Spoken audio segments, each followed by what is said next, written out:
โอเคเดี๋ยวเราจะเริ่มออเดอร์นี่เลยนะเนาะถ้าหากว่ามันบ่สามารถลดลงมาได้เนาะเราก็จะตามซื้อขึ้นได้สำหรับออเดอร์นี้เราตามซื้อขึ้นไปเลยนะตามซื้อขึ้นไปบัดหนึ่งเบิ่งว่าจะสามารถปิดออเดอร์ซื้อให้เราได้หรือเปล่า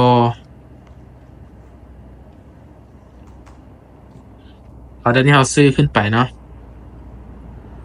เพราะว่ามันบ่สามารถทะลุในจุดนี้ได้เลยเนาะ2 จุด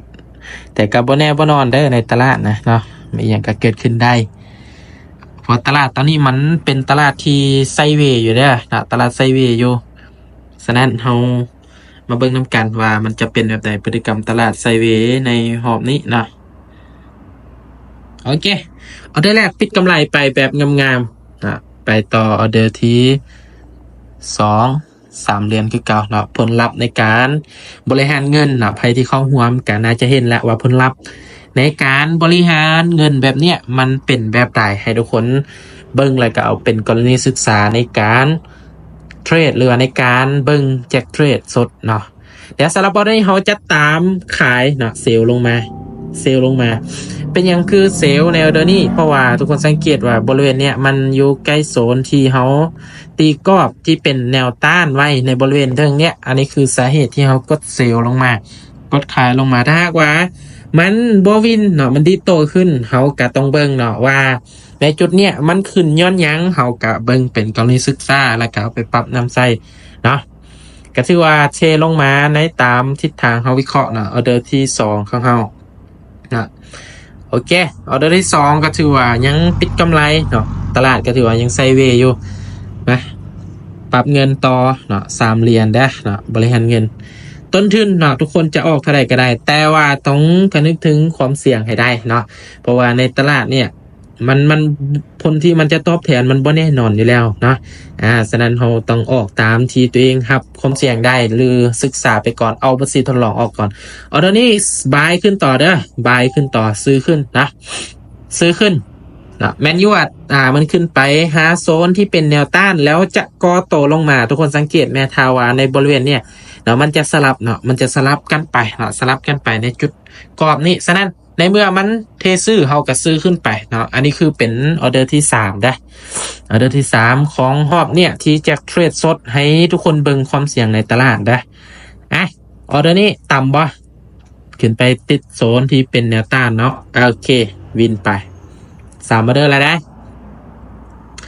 ไปต่อออเดอร์ที่4แบบนี้นะออเดอร์ที่4ของเฮาทุกคนเข้าใจบ่แต่ละออเดอร์ที่กดซื้อหรือกดขายน่ะเข้าใจอยู่จ้ะโอเคบ่เข้าใจกับเปิดไทม์ได้เนาะถ้าว่าเขาก็ออกตามหลักการเนาะถึงจะวินบ่วินกับบ่เป็นหยังเนาะให้ทุกคนเข้าใจหลักการที่แจกนำใส่เนาะเอาเดี๋ยวนี้เขาซื้อขึ้นอีกวันหนึ่งเด้อซื้อขึ้นเนาะเพราะว่ามันขึ้นไปติดเส้นและมีโอกาสที่จะก่อโตขึ้นไปทะลุได้เนาะอันนี้คือในทิศทางที่แจกได้วิเคราะห์นะเบิ่งว่ามันจะสามารถทะลุขึ้นไปได้หรือบ่ในแท่งเทียนเนี้ยหรือว่าจะก่อโตลงมาไซด์เวย์คือเก่าเนาะที่แจกราคาตั้งราคาคาดวางไว้ก็เพื่อที่จะให้มันทะลุเส้นนี้ขึ้นไปได้ก็เบิ่งว่ามันจะทะลุขึ้นไปให้เฮาได้หรือบ่หรือว่าเฮาอาจจะพักโตแท่งเทียนหนึ่งนะเบิ่งนับกัน โอเคสวยงามออเดอร์ที่4ก็ชื่อว่าปิดกำไรไปได้เนาะ4ออเดอร์เนาะอีกออเดอร์หนึ่งถ้าหากว่า5ออเดอร์เฮาจะปิดก็ชื่อว่ากำไรเนาะเฮาบ่เทรดหลายถ้าว่าเทรดทุกคนต้องมีการบริหารเงินเนาะทุกคนเบิ่งว่าผลลัพธ์ในการบริหารเงินเนี่ยเขาจะมีกำไรป่ะเนาะปัจจุบันเนี่ยเนาะโซนเนี่ยมันเห็นป่ะมันเป็นเขาอยู่ออเดอร์ที่3อยู่ออเดอร์ที่เขาขายลงมาเด้อเซลลงมาบัดนึงได้เนาะแจ็คเซลลงมาบัดนึงเพราะว่ามันขึ้นไปติดโซนเนี่ยรู้สึกว่ามันตลาดกำลังจะก่อโตเนาะกระเบิงว่าจะก่อโตบ่หรือว่าจะขึ้นไปตามแนวโน้มที่แจ็คตั้งราคาคาดวางไว้เนาะวางว่ามันจะทะลุขึ้นไปเนาะวางมันจะทะลุขึ้นไปแต่ว่าแจ็คซิลลงมาในเมื่อมันก่อโตเบิงว่าจะสามารถลงมาหาฐานลุมนี้ได้หรือบ่ดะออเดอร์นี้เป็นออเดอร์ที่5จังได๋ออเดอร์ที่5ก็ถือว่าเฮาพลาดไปได้ในเมื่อเฮาพลาดแบบเนี้ยเฮาก็มาต่อในออเดอร์7 เหรียญของเฮาบัดนี้ได้ออเดอร์7 เหรียญได้คือออเดอร์ตัวนี้ นะในหลักการที่เฮามาเดินเงินในมื้อนี้นะเข้าใจว่าแต่ละคนนะ7 เหรียญตลาดพันป่วนในหนึ่งเนาะในทาวาบริเวณนี้วิเคราะห์อย่างในหนึ่งเนาะสำหรับในบริเวณนี้เขาจะตามขายเซลล์ลงมาเนาะแจกขอเซลล์ลงมาอีกเนาะเพราะว่าเป็นยังคือกดเซลล์แล้วเนี่ยเพราะว่ามันยังบ่ทันลงมาฮอดเส้นที่แน่นอนเถื่อเส้นทางด้านลุ่มเนี่ยจุดที่มันมีการลงมากดราคาทางด้านลุ่มนี่นะแต่ว่าเบิ่งก่อนออเดอร์นี้เนาะกับเป็นออเดอร์ที่50พอมันอยู่กลางๆเนาะกลางๆของซื้อของขายนะลงได้บ่เบิ่งว่าเสมอบ่เด้อนี่โอ้บ่เสมอเนาะปิดซื้อน้อยๆเนาะคนละปิดซื้อเป็น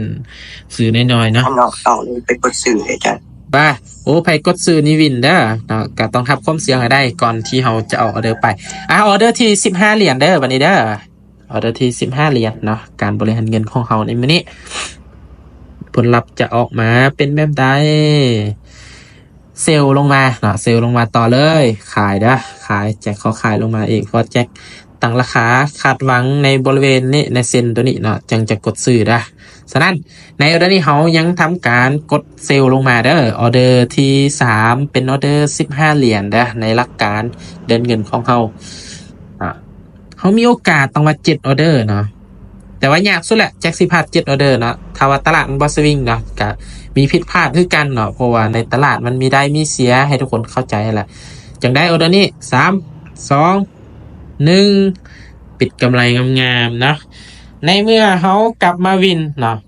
กลับมาวินในออเดอร์นี้เขาก็กลับมา3 เหรียญคือเก่าเนาะเข้าใจปะนี่คือหลักการ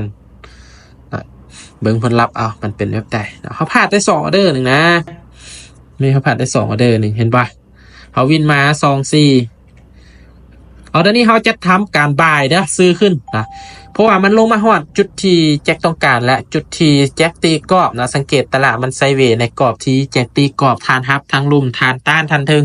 เนาะแต่ว่าเบิ่งช่วงท้ายสำหรับออเดอร์นี้เพราะว่าเฮงขายกำลังก่อโตอยู่นะเบิ่งช่วงท้ายเท่านั้นออเดอร์นี้ถ้าออเดอร์นี้พลาดเขาก็สามารถสต็อปลอตได้เนาะสต็อปลอตได้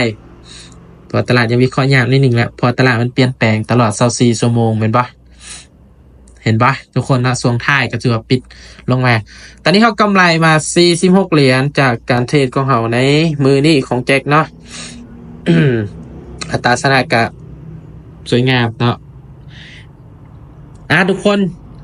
มื้อนี้ทุกคนได้บทเรียนยังบ่ที่เขามาศึกษาในรอบนี้เนาะเพราะว่าแจ็คเน้นสอนเนาะเน้นสอนกำไรเนี่ยแจ็คเทรดตอนใดก็ได้เนาะก็หวังว่าทุกคนจะได้เทคนิคเนาะก็ถือว่าได้ผลไปหลายออเดอร์เติบเนาะในกรอบบริเวณไซด์เวย์เนี่ยฐานตานขึ้นไปบ่ทะลุมันก็ก่อตัวลงมาบ่ทะลุมันก็โตขึ้นไปเนาะในหลักการเทรดของเขาให้ทุกคนเบิ่งเป็นกรณีศึกษาก็ลองไปปรับนำใช้ในบัญชีทดลองนะห้ามเข้าบัญชีจริงเถอะนะถ้าว่ามันตอบโจทย์ผลลัพธ์มันออกมาดีก็จังลงบัญชีจริงได้ทุกคนสำหรับรอบนี้ก็มีประมาณนี้ไปทุกคนเนาะ